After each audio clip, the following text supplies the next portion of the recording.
Good afternoon. My name is Brian O'Hara, B-R-I-A-N, O''H-A-R-A. I am the Minneapolis Police Chief. This has been a very difficult week for our community here in Minneapolis. As we continue to move along this difficult path of healing, I want the community to know that even in the face of evil, the Minneapolis Police Department and all of our law enforcement partners collectively stand together with you. We stand with our families that have been affected by this senseless violence, as well as with the parish community. We will continue to be here for all of you. The men and women of the Minneapolis Police Department who responded yesterday did not hesitate. At 8:27 a.m., 911 began to receive initial calls of shots being fired. By 8:31, a Minneapolis police officer in a regular uniform with no helmet, no SWAT gear, ran into the church and was met by a parishioner who directed him towards where the gunman had been. The parishioner later told me that was the first time that he, the children, and others there had any sense that they might be safe and survive. The members that responded yesterday exemplified the motto that is on the Minneapolis Police Squad cars: to protect with courage and to serve with compassion. All of our law enforcement partners, first responders, and many children, members of the school staff, and parishioners of Annunciation Catholic Church all showed incredible courage yesterday in the face of unspeakable horror.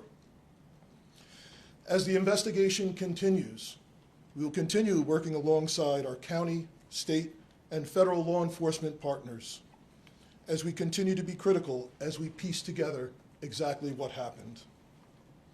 At this time, we have identified a total of 20 victims that had injuries resulting from gunfire, including the 8- and 10-year-old who were killed yesterday. 15 of the injured are children between the ages of 6 and 15. 3 of those injured are adults in their 80s. Those who remain hospitalized need all of our support as we continue to pray for a speedy recovery for all of our victims. During the processing of the scene at Annunciation Church yesterday, 3 shotgun shells were recovered, along with approximately 116 rifle rounds. 1 live round was recovered from a handgun that appears to have malfunctioned as the shooter attempted to use it and became stuck in the chamber. There were 4 search warrants that were executed yesterday. 1 at the church, the others were executed at residences believed to be associated with the shooter. One of those residences was in the city of Minneapolis, a second one was in Richfield, and a third one was in St. Louis Park, which are both bordering municipalities.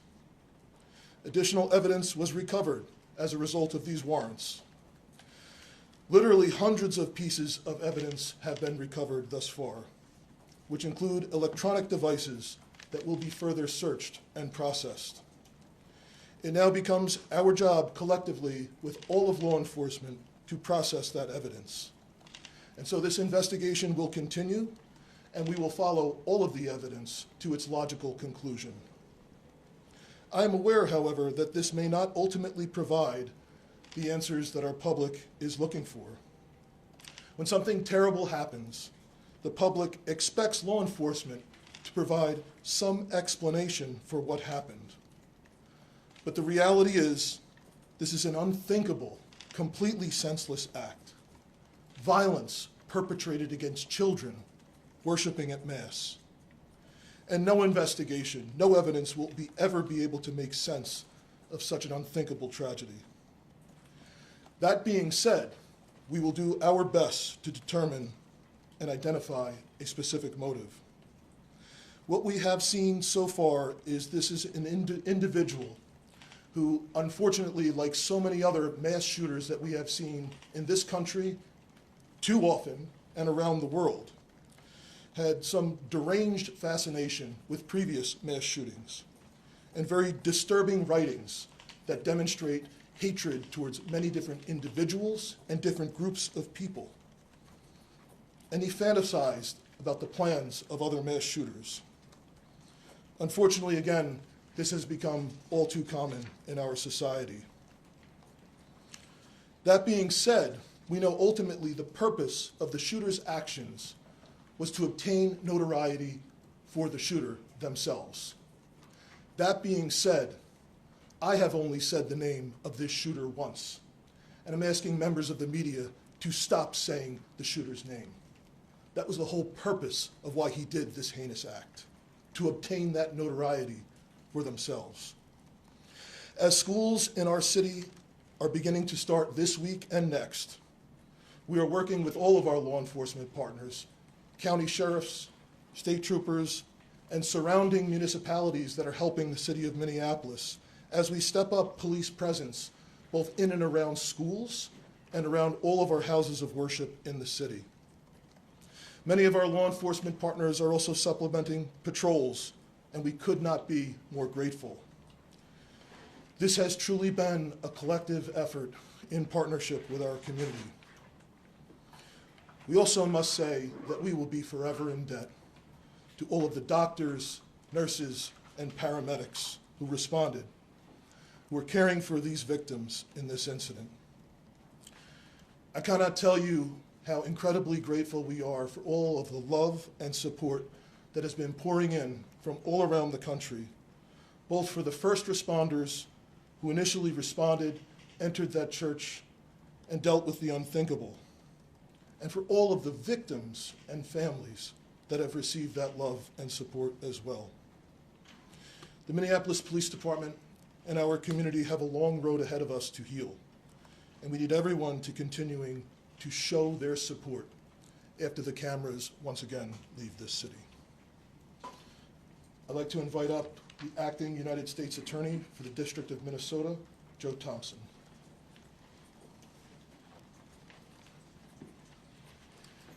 Good afternoon. My name is Joe Thompson. I'm the Acting United States Attorney for the District of Minnesota. Yesterday, Minnesota was attacked.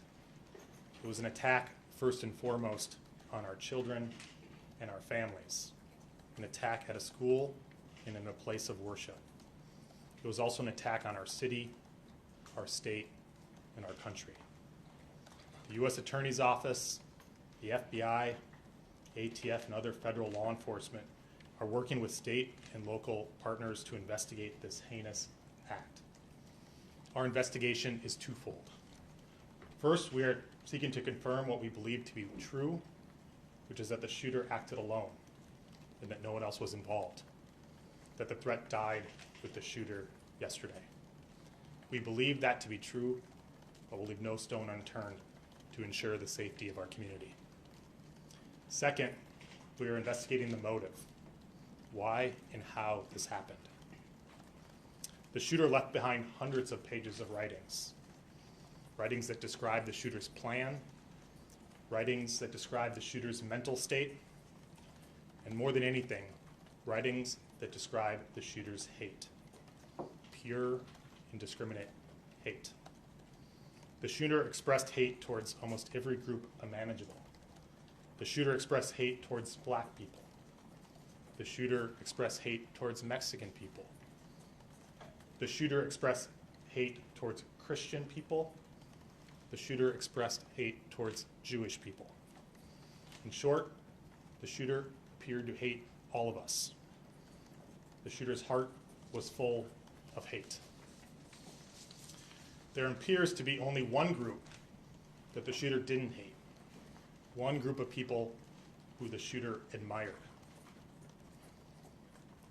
The group were the school shooters and mass murderers that are notorious in this country. The shooter idolized some of the most notorious school shooters and mass murderers in our country's history. I won't name them, just like I won't name the shooter. They don't deserve to have their names remembered. As I said, the shooter left behind hundreds of pages of writings. There is a lot to digest, and we'll know more in the coming days and weeks as we've had an opportunity to go through them. But reading them, one thing is clear. and it's going to be hard to hear, but it's important to the question of why this happened. More than anything, the shooter wanted to kill children, defenseless children. The shooter was obsessed with the idea of killing children. The shooter saw the attack as a way to target our most vulnerable among us while they were at their most vulnerable at school and at church. I won't dignify the shooter's words by repeating them. They are horrific and vile. But in short, the shooter wanted to watch children suffer. Yesterday was a tragedy for the city and our state. My heart goes out to the entire Annunciation community. Their loss is unimaginable. I want the state of Minnesota to know that when a tragedy like this occurs, we all stand together. Federal, state, and local law enforcement work together side by side. The FBI, the ATF, the BCA, Minneapolis Police Department, the Hennepin County Sheriff's Office, the Hennepin County Attorney's Office, including their victim advocates who have been working with the families yesterday and today. The list goes on. This has been a tough summer for Minnesota, but I take heart knowing that we all stand together in confronting this evil. Thank you. I'll turn it back to Chief O'Hara. Load it up for some questions and answer what we can. The FBI Director Kash Patel put out some details today, including that there was a threat against President Trump, that there were some messages such as Israel must fall and free Palestine, and that it is being investigated as a hate crime and there's evidence of a hate crime. Can you speak to what the FBI Director put out? I haven't talked to Director Patel, but certainly there's evidence of hate. As I mentioned, the shooter expressed hate towards many groups, including the Jewish community and including President Trump. So obviously, as in most cases where there's a mass shooting at a house of worship or a school, federal law enforcement will work with state and local law enforcement to investigate to make sure what happened. We know what happened and we prosecute as appropriate. I would just add to that, Matt, that there is no question in this case that this shooter intended to terrorize the children, the school members of the school community, the parishioners who were inside of that church. So whatever label we want to put on it is regardless of the fact that it is very clear that this shooter had the intention to terrorize those innocent children. So. One of the manifestos, I guess, mentions a belief that the shooter was under an FBI investigation. Is anyone able to say whether or not that's true, or whether this person showed up on any watch list or any federal radar at all? Yeah, we did a check of all of our holdings, the FBI holdings, and he was not in our holdings prior to this incident, so we didn't have anything on him at that time.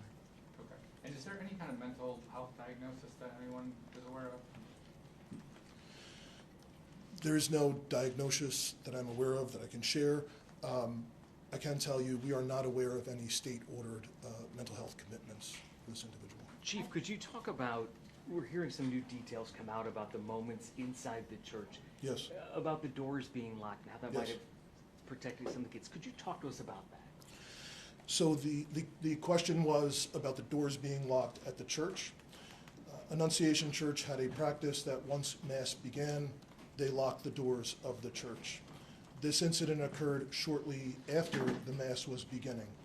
So there's no question that the fact that the doors were locked likely saved additional lives. At the same time, we also know that the shooter intended to barricade and did barricade the doors on the same side of the church where the shooting occurred. So what's particularly heinous and cowardly about this is these children were slaughtered by a shooter who could not see them. He was standing outside of the building, firing through very narrow church windows on the level where they would line up with the pews. And even ultimately, when he got to the rear of the church, was an entryway that's basically all glass, and fired out the window where a person could walk in, ultimately did not walk in.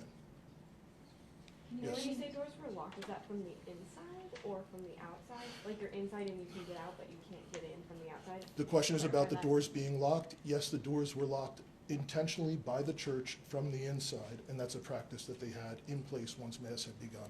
I know Given was that at his social media postings, took on post, admiration for previous school shooters, why was he able to obtain a weapon of that magnitude? So the question was, due to previous social media posts, why was the individual able to obtain a weapon?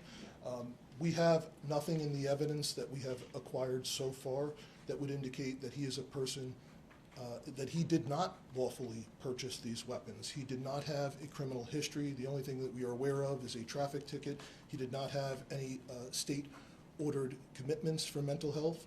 So of everything that we have seen so far, it did not rise to the level where he would have been a person prohibited from purchasing a firearm. Can Yes, you Ubu. confirm if the shooter went to the church weeks prior, and if so, how long before the shooting happened? So Uba's question was if the shooter did go to the church weeks prior. We cannot specifically confirm that at this time, but that is obviously a part of the investigation. Can you talk at all about the connection, his connection to the church and school? Yep. So the question was the connection of the shooter to the church and school. We do know that the shooter did attend Mass there previously. The shooter did attend school.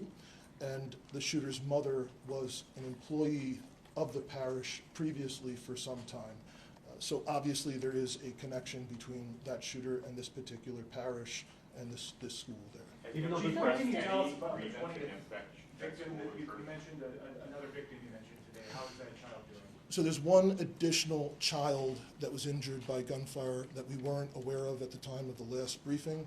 They were transported by private vehicle to a hospital outside of the city, and the report was actually made to police after they had been treated and released. So the injuries to the children range from, in this case, as you'd call like a graze wound from gunfire, all to, again, some very serious life-threatening injuries.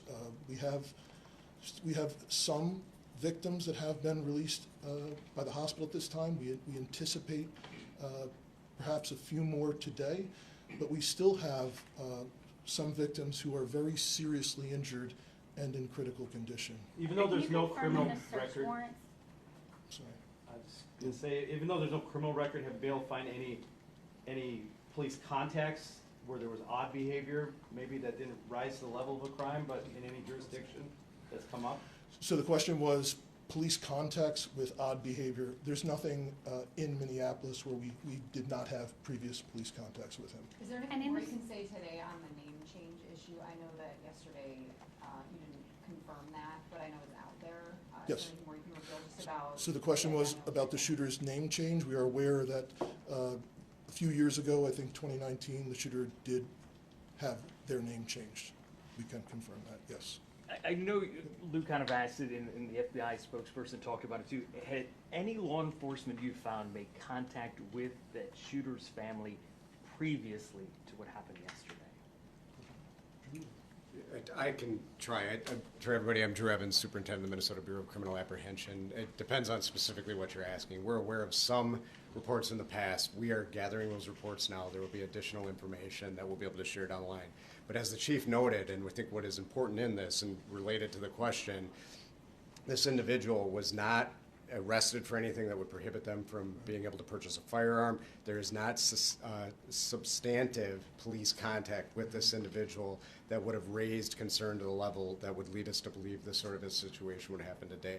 The social media, in terms of your question for that, just to be clear, to level set for everybody, there's a specific criteria in terms of how an individual can purchase a firearm legally in Minnesota. If those posts and information, I'll share it for everybody that we want to know going forward, this obviously is a terrible tragedy. We need the help of the public and everybody else if there's concerning social media behavior by anybody, or that there's concern in their community that they are contacting their law enforcement so that we can adequately address that in the process. That did not happen in this case. So In the terms of video the about- evidence found with with the search warrants, were you able to recover additional guns, and if so, were those registered and also legally purchased? So the question was, in regard to the search warrant, were additional weapons recovered? The answer is no. Only the 3 weapons that were recovered at the scene, a .556 millimeter rifle, a shotgun, and a pistol, and all 3 were used during this incident. Chief, any history of gun training? Because the shooter seemed fairly accurate. We're not aware of, at this time, any history of gun training. In the evidence that you have recovered, has the shooter expressed any grievance against that particular church? So the question was any specific grievance against the church? We mentioned there is a connection to the parish, a connection to the school, but we have not identified a triggering event or a specific grievance against the church that you could point to say this is the reason for why this happened. Chief, I just want to clarify something you said. Did you say that the shooter attended Mass in the weeks before the shooting? I did not say that. So the question was, did the shooter attend Mass in the weeks before? We know that previously the shooter had attended that parish and had attended that school when they were younger. Is there anything, any evidence that this person was radicalized or part of some online groups or anything like that would have inspired this behavior? No. So the question was if the individual was radicalized, I guess, for a specific cause or a part of some online groups. And the answer is no, we have not found evidence of that, other than, again, just this fascination in general with many, many different previous mass shootings, mainly in this country, but also some from around the world. Chief, any evidence to indicate why this particular church, just to kind of follow up on what I was asked, why this particular church was chosen as the target and not somewhere else? So Matt's question is the question, why this particular church? And other than the obvious, which we have said, the connection to being from that church, being from that school, mom having worked there, we have not found a specific trigger for why to target the children at this church. On that note, though, did the shooter seem aware that there was going to be this Mass at this time, that the kids would be there at that time? So other than the obvious that they showed up and shot? Yeah. So the question was, did the shooter be aware? Was the shooter aware of this Mass at this church? The answer would be yes. This was a daily Mass, but this was special in that the children were attending to celebrate the first week of school, the beginning of a new school year. Chief, are you able to give us an update? I know we heard this from HCMC this morning on the injuries. Who's hospitalized, how many, severity, and you did mention that you expect some of the kids to be released. So the question was total number of victims who remain hospitalized. I do not have information that would have to come specifically from the individual hospitals. Again, I know that some victims have been released, and I believe HCMC mentioned at their press conference earlier that they anticipate a couple more may be released today, but I know both at HCMC as well as Children's Hospital that there remain patients who are in critical condition. Chief, you've had more than 24 hours to kind of absorb this and kind of process this. Your thoughts on this as we kind of move forward and where we are right now?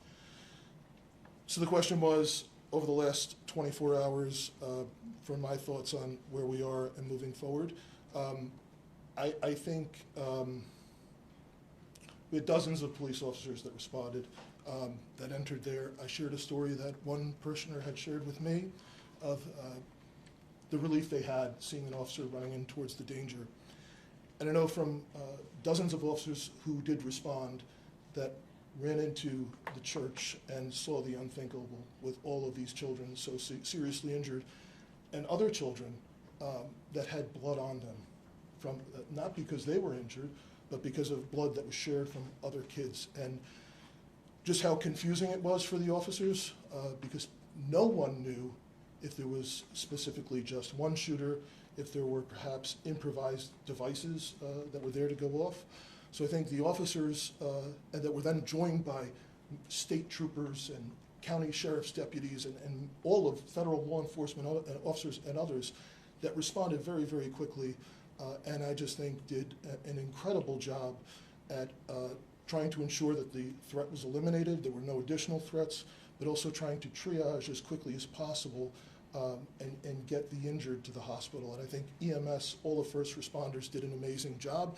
And I think going forward, we're going to learn countless stories about many children and the heroic acts that children there did, as well as staff members and other parishioners. So I know this is, incredibly horrific and just an unthinkable situation, but despite all of that, I think there's going to be countless lessons of bravery from young children all the way up to elders in our community.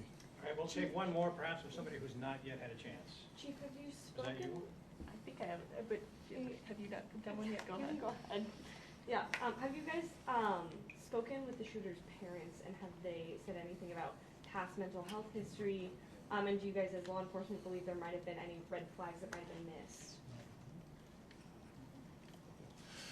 So the question was, have we spoken to the shooter's parents, and if there were any red flags that may have been missed?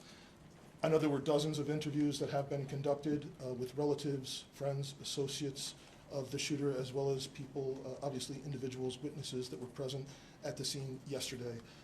I know we have not been successful in talking to the shooter's mother yet at this time, but there continue to be efforts made to get that done. But you have talked to the father? I cannot confirm that, I don't know. There's been, We you have? You Okay. have. Did he live alone, or did he live with his father? Well, the question was, did he live alone or live with his father? There's 3 residences that are associated with this individual. I can't verify right now which residence he was staying at immediately prior to the shooting, but that's obviously something that will come out with the investigation as it continues. Just out of curiosity, what was your question? Oh, can you say how long the shooter attended the school for, like what grades? I don't know. Yeah. So the question was, how long did the shooter attend? Okay. But I don't know the period of time exactly. Is there surveillance video available, not that we want to see it, but that you can review to know like how long he was shooting and how he snuck up Yep. and stuff like that? So the question was, is there surveillance video? And the answer is yes, there's surveillance video at the church. That's how we know for sure he did not enter and did not fire at all from inside the church. And do you know how long the shooting took place? We will know that for sure. The question was, how long did the shooting take place? So the first call to 911 was... Or I just mean like the shots being fired for how many seconds or minutes? Yeah. Yes, we will be able to figure that out. We will be able to pinpoint that. Do you know if Thanks the so guns much were for your time obtained today. locally? We are quite hot. Thank you, Chief. Okay. We got a lot more yet to get done today. So I appreciate again your partnership in helping us get these messages out. Thank you. In the interest of not saying the shooter's name, do you have guidance on pronouns given the name change? I would leave that up to each agency that has to speak about it. We've chosen to use the term shooter. Are you anticipating any other updates today?